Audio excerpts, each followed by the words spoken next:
Ladies and gentlemen, when you walk with purpose, you collide with destiny. On this note, I want you to realize, as mentioned earlier on today, educate, elevate, and empower. Analyze, visualize, and apply. These are the pearls of wisdom that we're going to be sharing with you momentarily, but before we get to that, the AfCFTA endorses 6,678 lines. Now, apart from the tariff specialist, the only other person that would resonate is Charlie Sheen. On that high note, ladies and gentlemen, laughter is the best medicine, but even better than laughter is the AfCFTA. As we move to industrialize Africa and create a powerhouse, Africa has the youngest population and the fastest growing youngest population in the world, and this population is our asset. Our first speaker, ladies and gentlemen, needs no further introduction, but for the sake of formality, I shall do justice to her introduction. She's a global award-winning woman. She is a top 100 influential woman in supply chain. She is serving currently on a number of boards and trusts. For those of you that have not as yet deciphered the clues to the cryptic, ladies and gentlemen, please join me with a reverberating round of applause for Lebogang Letsoalo.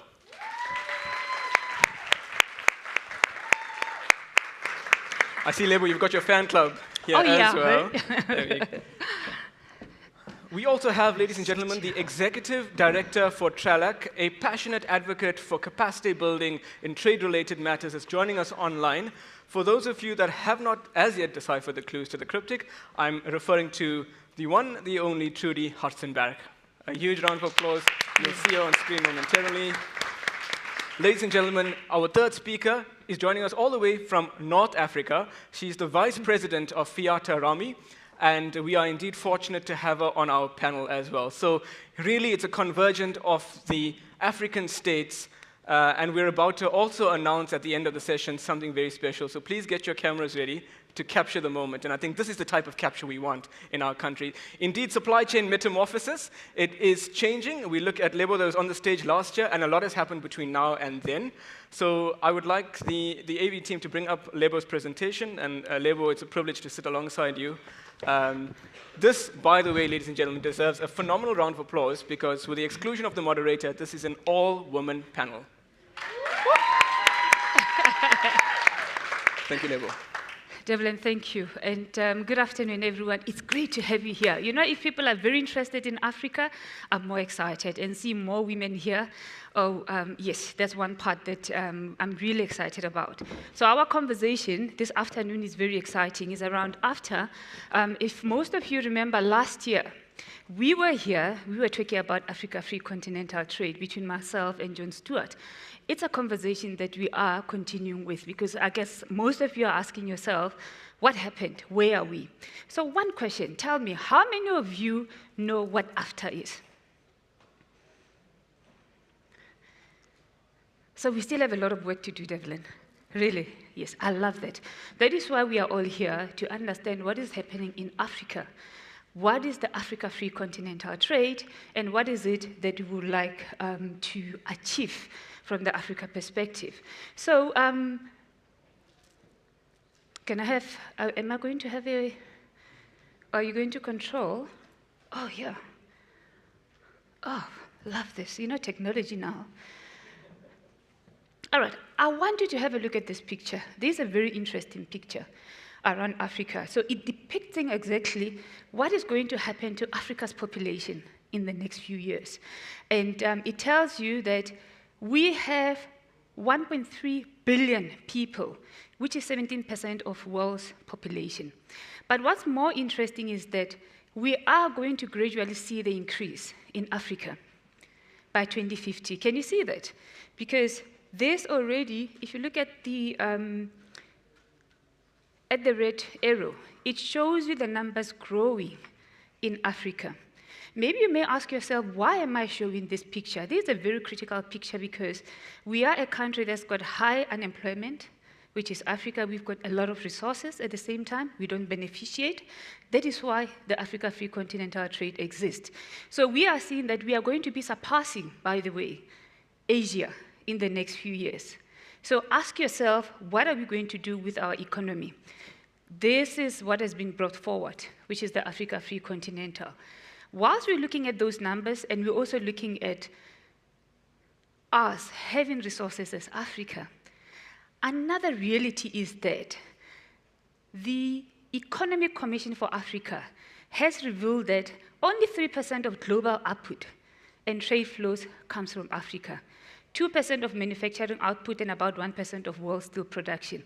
How amazing is that? We have a problem in Africa in terms of beneficiating. We have mines, we have agriculture, but our dependencies are very high. We don't trade amongst each other either. So AfCFTA is supposed to be pushing that. But another thing, if you look at it in terms of what attributes to that, African nations still engage in more trade with other countries outside the continent. Is that the reality that we want? Is that what we want, colleagues? I don't think so. So there is a need to reduce commodity dependence, and we have seen that during during the COVID, we were really locked in a way that we did not have options. And if you remember, when we started sign-off in terms of the Africa Free Continental Trade, that was immediately after the COVID incident. So you can see the numbers. Potential to lift 30 million people out of extreme poverty.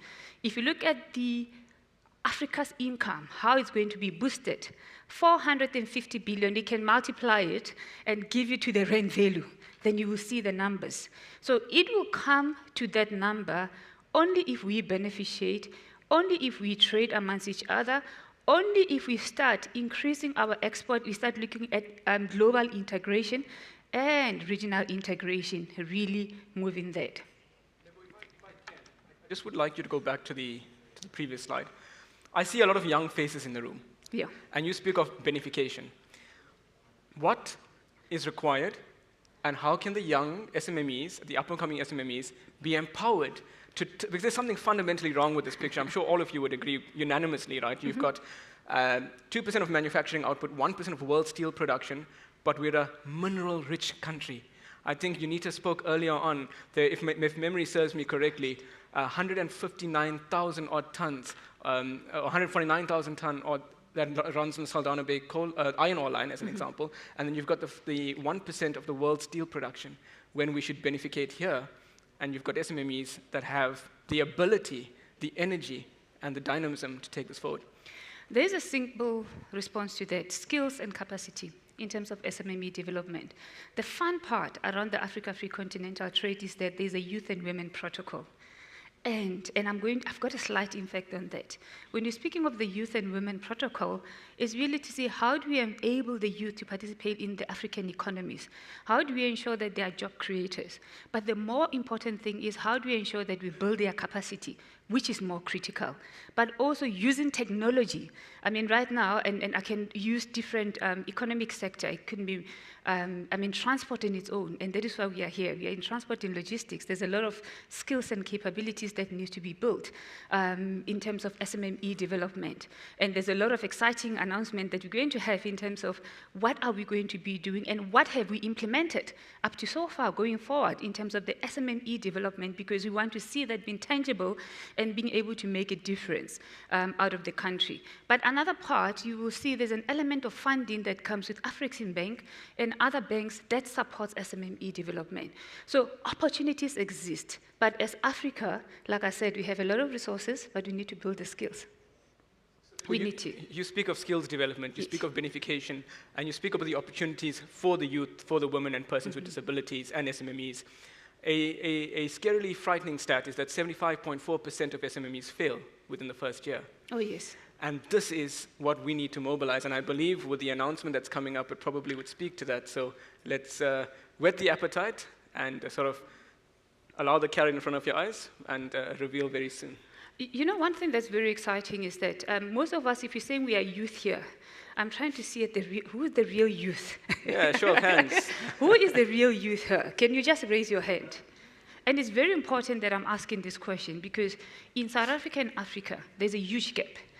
There's a lot of gray beards that has got a lot of knowledge. For some of us, underneath these weaves, there's a bit of grayness underneath it.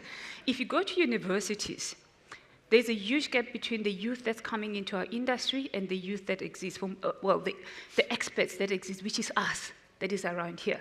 So ask yourself your question, and building that capacity, Devlyn, is around how we build that capacity in the industry and working also with academia in terms of entrepreneurship readiness, workplace readiness, because we need to create those options within our sector. All right, which takes me here. Most of you probably in logistics, and you're asking yourself, we're talking about AfCFTA, we're talking about intra-trading, we're talking about growing the economy. How does it really look like? These are the economic sectors that has been identified in our country. And these are the sectors that has got high potential demand through local production. Regional value chain development exists within those sectors, and there is also funding that has been created on the automotive fund and also export development. So you will see agro-processing, agriculture, we have food scarcity. So agriculture is one of the key priority sectors that has been identified, automotives, pharmaceuticals, and transport. And upon driving this, you need digital trade to enable the work that you are doing within Africa. So if you're in automotive, you must know the growth that comes within the automotive industry. Also, if you look at automotive, I always tell people that if you're building a car, there's so many components. If you look at the steel casing, I think it's coming from Botswana. You look at the seats, they are coming from Lesotho. You get copper coming from Zambia, by the way. So it's already global integration in terms of the commodities that are going into just building a truck. So we need to embrace that and build more capabilities around it. So on that point, Lebo, I think there's a phenomenal opportunity, if I hear you correctly, to build intra-Africa trade due to the mineral resource-rich neighbor countries that we have and beneficate within South Africa. I think we're currently one of the most industrialized economies on the African continent, if not the most, and we need to maintain that position, but also enhance and optimize that position. I just want to touch very quickly, you spoke of like the agricultural sector, you spoke of a few key sectors. There are obviously non-tariff barriers that exist. The AfCFTA just addresses the elimination of tariff barriers. Yes. So one would think, and I think it would be a fair assumption, that the individuals in the room should report into their associations that they are a member of, so that those non-tariff barriers reach the policymakers at the level of the DTIC, as an example. So each of you in the room have a voice that is through your association, and I think that's the value that the association you belong to adds to your membership within the association. Yes, definitely. But also challenging yourself as private sector. I'm wondering how many of you are, in fact, informing the policy that goes into this. Because private sector participation is very critical in achieving what we want from the AfCFTA perspective. In fact, private sector database has opened for all of you, if you're in business, to register, to be part of the database that is within AfCFTA, so that you are integrated within the entire value chain. It is there. So if you do not know, start understanding that critical element of yourself being part of it. I like that, and I think it speaks very nicely to metamorphosis. For the first time, you get to write policy. Yes, it might be indirectly, and the policymakers obviously review and publish, and there's a lot of public comment, or period of public comment that's open up for you to participate in. But in essence, who knows the supply chain most intimately? It's each of you that are actively involved on the ground. I think to the point you raised, Lebo, you were right on the money, pun intended. Because if you look at the non-tariff barriers, and I'm just going to give you one very quick technical example without going into the finite detail, Section 46, 1A, B, and C of the Customs and Excise Act advocates that at least 25% of the production costs must have occurred in the territory for which you're claiming preference. And so when you experience a challenge in terms of the processing of your AfCFTA certificate of origin, via your association, you raise that non-tariff barrier so that the policy can be amended to support trade. I think that's... Oh, definitely. And talking about policy, talking about frameworks. And I think Trudi will touch more on it. Because Trudi, on your side, if you're speaking of the operational tools, we look at the agreements that are established in the AfCFTA. Speaking of the protocols that are guiding us in the industry, and where we should be involved. And I would like you just to tap onto that, Trudi, because I know from the TRALAC perspective, that's the work that you are doing. And I think everyone will be more interested in understanding what are those operational tools, the rules of origin, talking about the non-tariff barriers mechanism that Devlyn is talking about. Can you just fill up on that?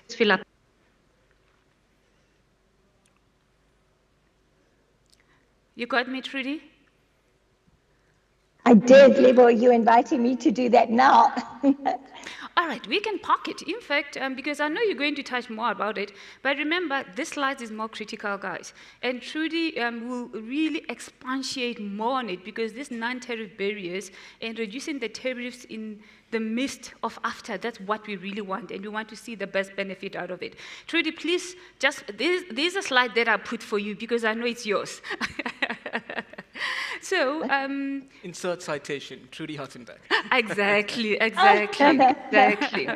Over to you, Trudi. Definitely. So for most that knows around the RECs, the regional economic communities, you know, they still remain to building, becoming the building blocks of AfCFTA. So people always ask me, oh, Lebo, there's SADC, there's OCOAS, there's AMU, there's COMESA. What happens there? And from that, you will see that AU has recognized the RECs within the free trade areas and other trading arrangements such as the South African Customs Unions and so forth, and they shall be maintained. And I have to tell you, there is more to it, and because of the limited time, we're going to have more discussions around AfCFTA from the industry, which I would really want you to be part of. But this, where you know we already have agreements from the tripartite perspective, they will still be maintained, especially for the benefit of ourselves. GTI, I will also speak this, but this is really an aim to facilitating the trade between the state parties ready to trade under the AfCFTA regime as well. So I want you to remember that South Africa, if you're asking myself what happens in South Africa, January, we started trading under the GTI on the 31st of January. And we had some consignments to Ghana and to Kenya. So we are fully operational. So you need to take advantage of the what we have. And then South African firms can now trade with those specific countries. So just in case from the logistics, you look at the logistics network, your designs, and where you want to head up to in terms of your near Africa strategy. Remember that South Africa is already signed off in terms of those. And in terms of the products... Sorry, I just want to come in. If you go back to the earlier slide, if I may, and sorry for coming in at this point. I think, if I may, and if I'm allowed to, as moderator of the session, abuse a license thereof to make a statement that in this room, the future exporter that will join us on the stage is seated here. And so identify a product that's made in South Africa, proudly South African, and take it intra-Africa to one of the countries that is part of the GT. You've got Algeria, Cameroon, Egypt, Ghana, Kenya, and Rwanda.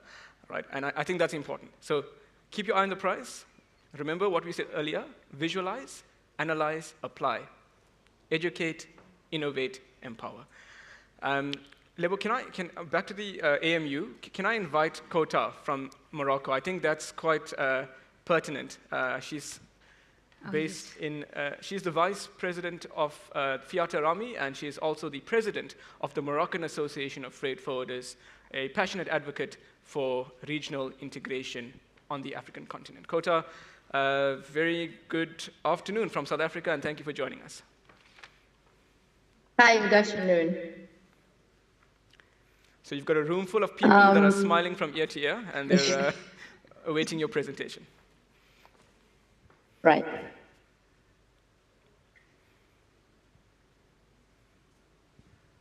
Can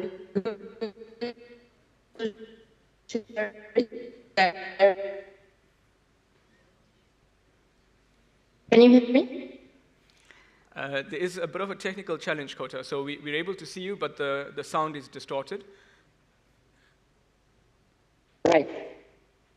I would like to start my presentation with the last speech of the King Mohammed VI when he was in Banjul on 4th of May, because AfCFTA in Morocco is not just a treaty. It is governmental concern, and it is a king's priority. So in his last speech, he said, being convinced of the importance of South-South cooperation, I have launched the Atlantic Initiative as a platform for African partnership. The main goal is to strengthen cooperation and integration between the African countries bordering the Atlantic Ocean and thus promote peace, stability, and shared prosperity in the region. I have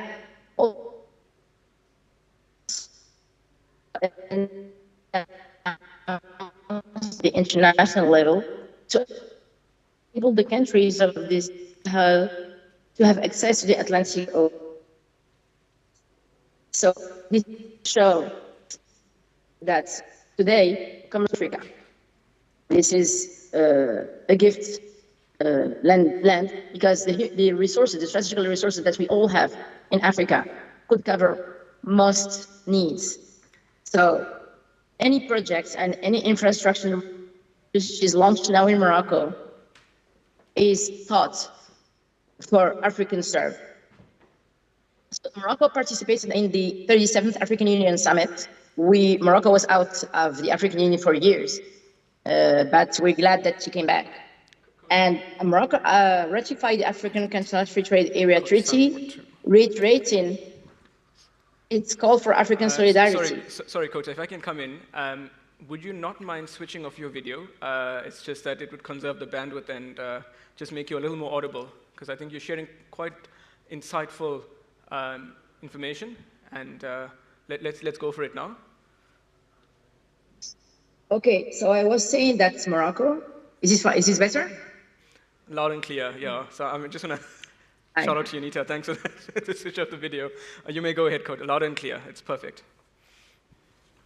Okay, so I was saying that Morocco joined back the African Union on the 37th edition, and Morocco ratified the AfCFTA treaty, reiterating its call for African solidarity in face of economic challenges.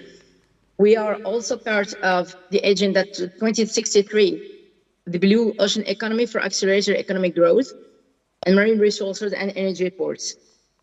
Morocco launched a strategy focusing on Africa, and I just want to share with you some figures, some key elements of this strategy, which are development of Tangier port, expansion of port infrastructure, strengthening maritime links, logistics hubs and free zones, and bilateral agreements and partnerships, and investments in infrastructure projects. To explain it better, Tangier is cornerstone of Morocco's logistics and port strategy. It is one of the largest and most efficient ports in Africa and the Mediterranean, serving as a transshipment hub for goods moving between Africa, Europe, and the Americas. The port has seen significant investments to increase its capacity and efficiency, positioning it as critical node in global trade. Morocco also works on the expansion of port infrastructure. We have 14 commercial ports, but nowadays we're focusing on Tangier. West Med in Nador is also being launched, and Dakhla is one of the three Atlantic ports. We have Casablanca, Agadir, and Dakhla. And Dakhla was launched mainly to be the gate to Africa, to all the countries. So Morocco is investing heavily in expanding its infrastructure as far as ports are concerned. This includes the developments of new ports and modernization of existing ones. So the aim is to enhance Morocco's capacity to handle increased cargo volumes and improve connectivity with African markets. The idea of strengthening maritime links is to enable Morocco as a gate to all African countries. And we do weigh when we say all countries, because we all know that not all countries have the same level of economic growth, but we should not marginalize the weak ones. The idea of having an African Union is not something on the paper. So we all have the capacity and with pride to hold hands of the weak African countries to let them be part of this African Union. Because if an African country doesn't have the capacity to develop its economic growth, it at least has human capacity. And this, I will speak about that as far as upgrading the skills and the human capabilities.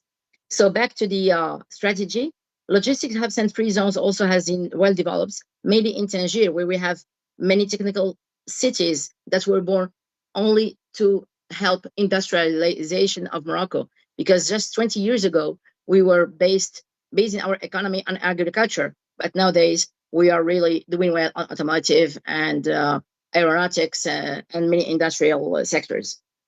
Bilateral agreements and partnerships. Morocco is pursuing bilateral trade agreements and partnerships with various African countries. These agreements aim to reduce trade barriers, enhance economic cooperation, and promote mutual investment. Notable examples include agreements with countries in West Africa and the establishments of the African Continental Free Trade, of course. Investments in infrastructure projects beyond port infrastructure, Morocco is investing in broader infrastructure across Africa, including railways, roads, and airports. These projects aim to improve connectivity with African countries and facilitate the movements of goods and people, thereby boosting intra-African trade. Last but not least, focusing on logistics services, which is the ADN of all the activity, transport activity. Morocco is enhancing its logistics services, including warehousing, transportation, and custom clearance, to provide comprehensive solutions for businesses engaged in African trade. These include adopting modern technologies and best practices to improve efficiency and reduce costs. Strategic location and connectivity is one of the major points that Morocco is benefiting from. As far as a geographical advantage, Moroccan Atlantic ports are strategically located on key shipping routes between Africa, Europe, and the Americas. This positioning allows them to serve as major transshipment hubs for goods moving within the continent and beyond. Modernizing port facilities, continuing investments in modernizing port facilities and expanding capacity will enable Moroccan ports to handle larger volumes of cargo and reducing congestion and delays. Trade facilitation and custom efficiency, which is the keynote in major countries. Our custom administration is doing very well as far as digitalization is concerned. We are 95% digitalized custom administration, and streamlining custom producing and reducing bureaucratic hurdles at Moroccan ports can expedite the clearance process, making it easier and faster for goods to move across borders.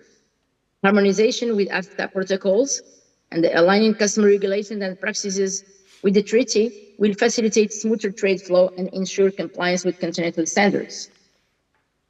Capacity building and training.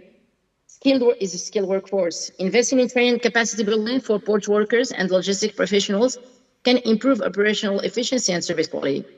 Knowledge transfer, sharing best practices and technical know-how with other African countries can help develop regional logistic capabilities. Nowadays, we have major consultants and major infrastructure structures which are based in Western African countries.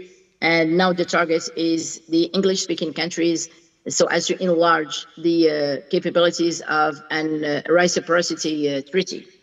So by leveraging these strategies, Moroccan Atlantic ports can significantly contribute to the success of the treaty itself, promoting economic integration, boosting intra-African trade, and driving sustainable development across the continent. The country's commitment for deeper African economic integration is a must.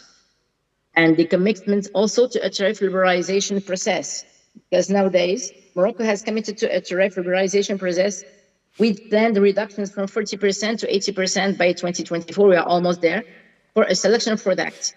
This tariff dismantling concerns products listed in List A adopted by Morocco and underscores the effort towards trade liberalization in favor of a unified African market. The concerned products will benefit from preferential access to the Moroccan markets, thus fostering the development of intra-African trade and supporting the continental economic integration. So I will just focus on how the treaty is handled by the Ministry of Commerce and Industry, Ministry of Transportation. It is nowadays a priority as far as developing the ties between our brothers and sister countries.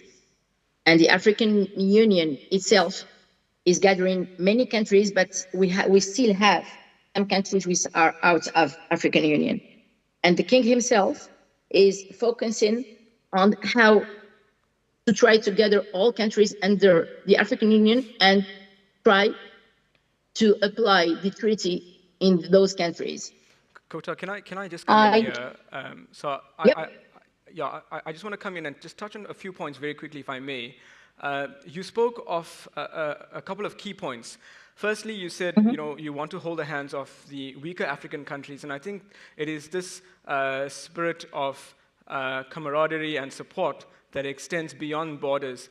You spoke of digitalization, and you said that obviously Moroccan customs is in the infancy. I think this is a great exchange. As an example, we look at SARS, the Customs Administration in South Africa, and we look at sharing best practices so that it's mutually beneficial. There's a symbiotic relationship that exists. There are in the room probably a number of entrepreneurs and aspiring entrepreneurs. You spoke of rubber, and I'm looking at those that want to start importing cargo, obviously support the fiscus in South Africa as an example. You mentioned the agricultural sector and you mentioned the automotive sector. What are some of the key commodities that are being manufactured and traded out of Morocco currently?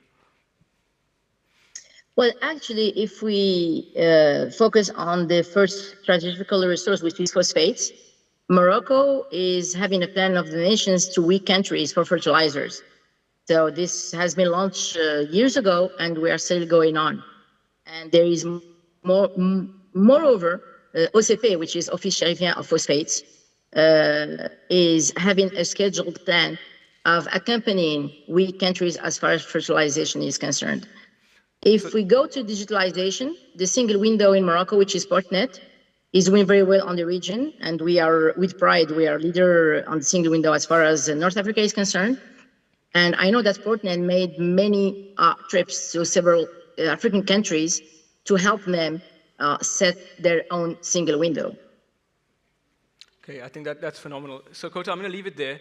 I just want to say thank you very much for your insights. We're going to cross now to Trudi for her insights in terms of the various articles associated with the protocol in the AfCFTA aligned to the aspirational objectives of creating a liberalized African market. Trudi, we eagerly await your insights. Thank you once more, Kaoutar.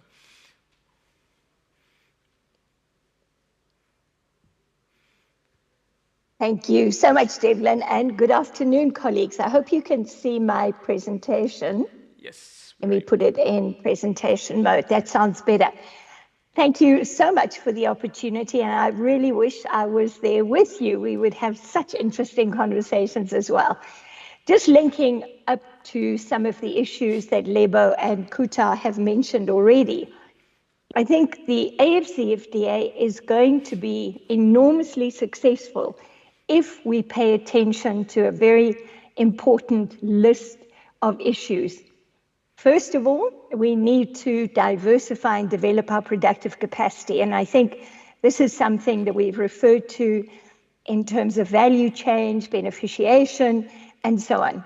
Another very important issue, if the SMMEs can benefit, most companies on the continent are SMMEs, and many of them are women-owned. We did a survey last year on 21 African countries, looking at some of the challenges that they face in terms of cross-border trade. And there are a number of important enlightening issues coming forward. Some are no surprise at all. Access to finance remains a big issue. Access to trade finance is a particular challenge. And as Lebo has mentioned, AfCFTA is there to assist with a lot of new products, instruments, and services and support. But a very big issue is that the SMME community doesn't know about the opportunities under trade agreements. And I think this is really important. And even when they know about a trade agreement, they don't know how to get access to the preferences. And this access to information challenge is a very important one, because overall on the African continent, only 35% of trade takes place under the preferences that are available. That is not good. We've got to better that for the AfCFTA. So I think that's particularly important to keep in mind. It's so good to have Kaoutar here from Morocco.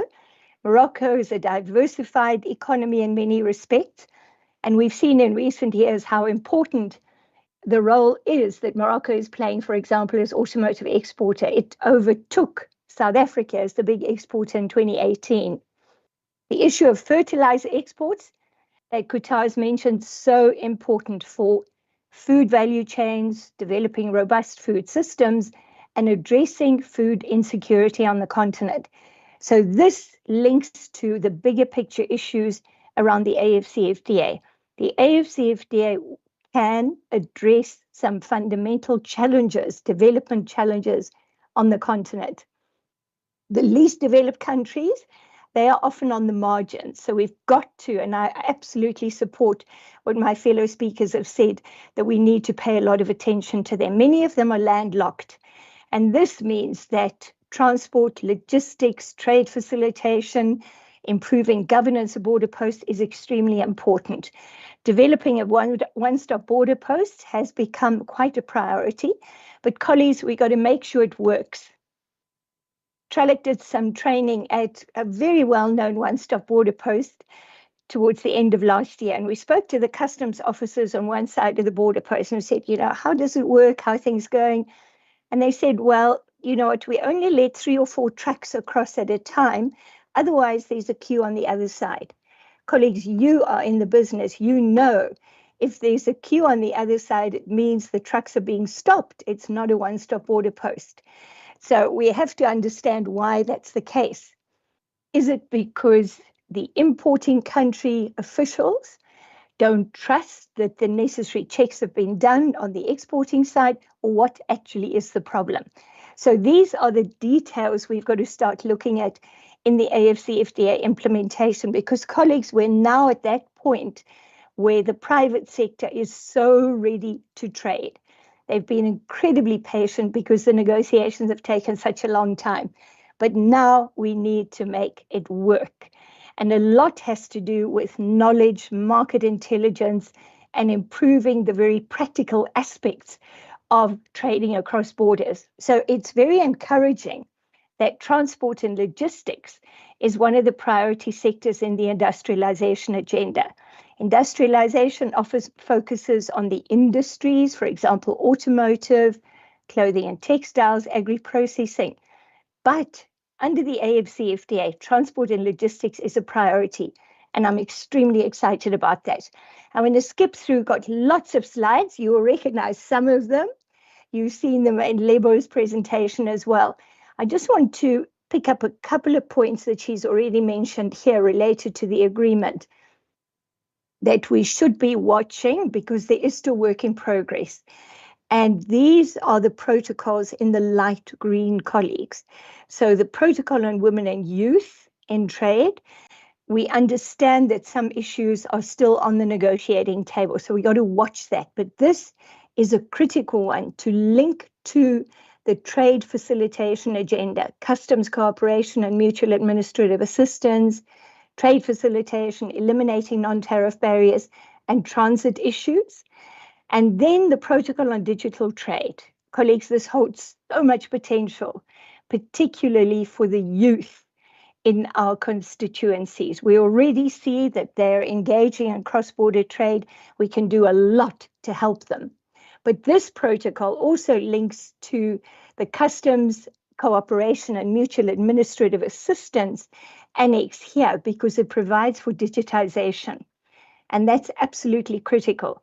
But energy security across the continent is a problem, not only in South Africa. I'm in Zambia at the moment, and the level of the Kariba Dam is too low for the turbines to turn. So there are shortages of power. So this is an issue, and I think we need to be creative here. And this is where the private sector can also assist. Taking a look at, for example, solar energy at border posts, really making sure that we have energy security, because then we can digitize, otherwise we can't. Trade and services, I want to link this to the trade facilitation agenda, and I'll show you some linkages. I'm going to skip through all of this. We all know these issues. Can I come in? Sorry. We are sure. So if I'm not imposing, once more abuse the privilege of moderating the session, would you be amenable to, in conjunction with Lebo and Kaoutar, unpack further through a webinar? Because I believe that each of these slides add phenomenal value. You've touched on various aspects that integrate into the articles of the AfCFTA, the Article 3 on the scope, the Article 7 on the import duties, the Article 11 on the 35% uptake, which is quite low significantly comparatively to other preferential trade agreements around the world, leading us nicely then into the non-tariff barriers on Article 12, and then of course the rules of origin on the Article 13.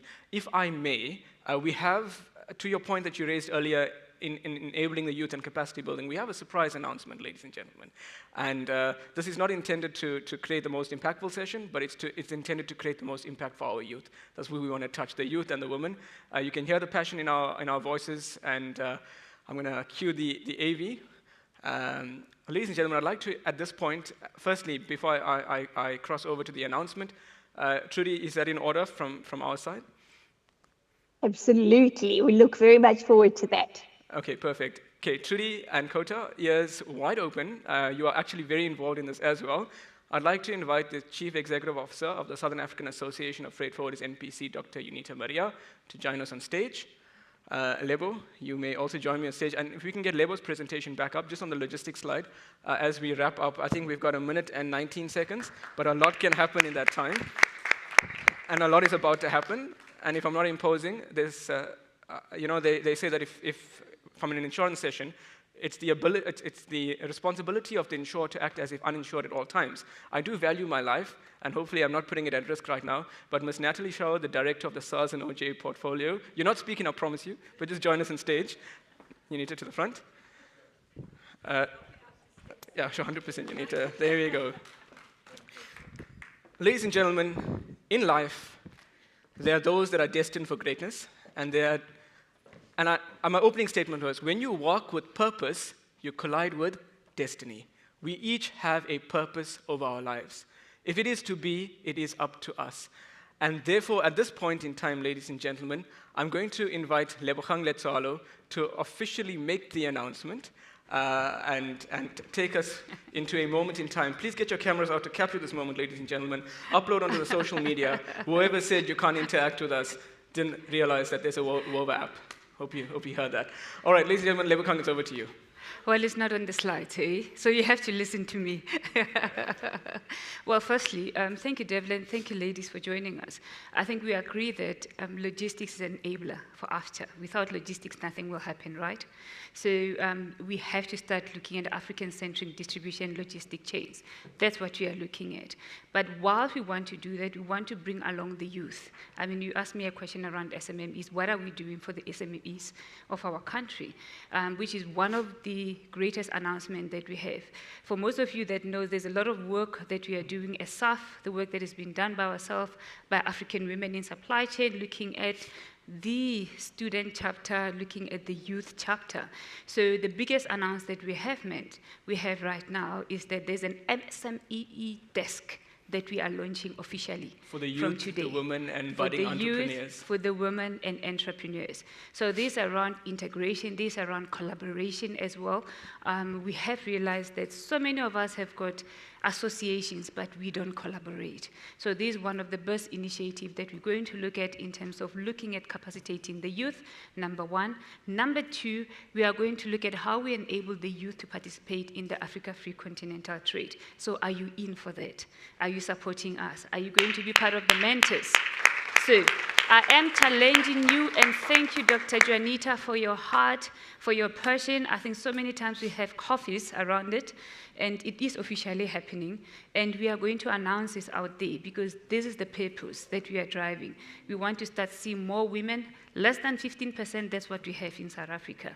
So can we start increasing that? So we are going to do that through the SMME desk. Lebogang, if I can come in, I think supply chain metamorphosis, actions speak louder than words, and we're seeing it. I think you've come here for value, and you've got value.